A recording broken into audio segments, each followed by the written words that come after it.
Morning, Nigel. A loss in midweek at Carlisle United, but what positives can you take from that display? I think the standard of the performance wasn't too bad at all.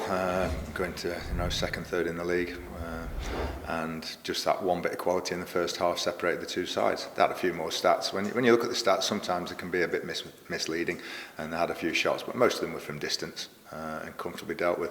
Apart from the one that Ryan Sweeney cleared off the line, they didn't create too much. We didn't either, and that was the biggest disappointment on the night. For the play and the good play that we had, we lacked a bit of creativity again in and around their penalty area, and ultimately didn't lead to many clear-cut opportunities to get an equaliser. You were without James Perch and Nicky Maynard. Are they likely to be back in contention for tomorrow's game at home to Southend? Yeah, hopefully. They've both had a week's sort of training, albeit on an individual basis.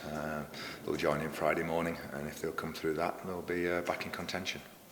Southend United, as we say, visiting One Call Stadium tomorrow, the league's bottom club, but they have enjoyed a mini resurgence of late. Is it possibly the worst time to play them? Yeah, I think that matters an awful lot in the league. We played Carlisle the other night on a back of a very good run they are at the moment, with fans back in as well that created an atmosphere for them.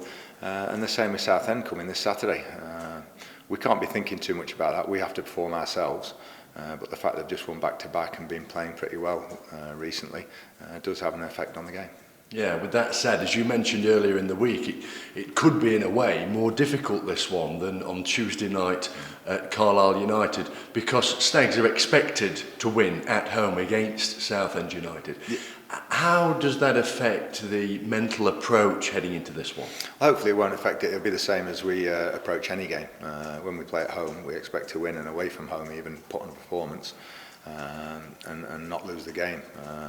And I think that's the sort of foundation where we've gone to Cambridge and we've gone to Forest Green and won under difficult circumstances. We have to approach every game like that. But when we're at home, we want to be on the front foot. We want to go and create chances, as we did. And I think we have done in the last few weeks, generally. Similar to the Crawley game, but without the defensive sort of errors, and hopefully with them having 4 shots and scoring 3 goals. 3 points again available in Sky Bet League 2 this weekend, of course. But does this one matter even more, perhaps, because the victor will be depriving points off a side in and around them? Yeah, I think that's always important, but I think we're so early, only a third of the way through the season, just over, then I think it would be more, if we were talking March time, it would be more significant, but we're still with loads of points to play for. It's always nice to beat those around you, but if it didn't go to plan, then it's not the end of the world. How many times this season, roughly, have you seen Southend, and why do you think they made such a poor start? And conversely, what are the reasons, do you believe, why they've had that mini resurgence? I think it was a hangover from last season.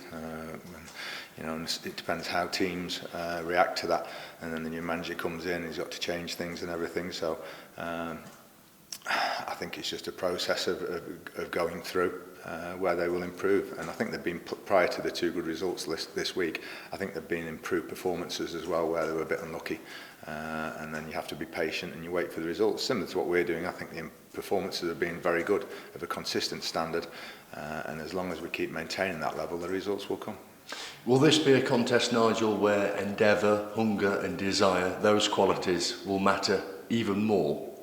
Always. I think in every game you'll see that, and a lot of games skill will, a little bit of skill or whatever, like on Tuesday night, a great finish is always very welcome, but you must have those other qualities in any game that you play to stand a chance. And for all the skill, I watched Liverpool-Tottenham on Wednesday night, and for all the skill on show there and the top players and everything, ultimately it's the desire from a corner in the 90th minute that's won Liverpool the game. One good delivery, one great header. There you go, 89th minute, you win the game. What do you expect this one could come down to? I think that we're hoping that little bit of quality, all those other things you mentioned, will play a part. But who puts the chances away? Who doesn't make the mistakes? The less mistakes you can make, the better you've got a chance you've got to win in the game. But we need to sort of start creating chances, and then when we did, as in a couple of weeks ago, we've got to start finishing off here. Best of luck tomorrow. Thank you.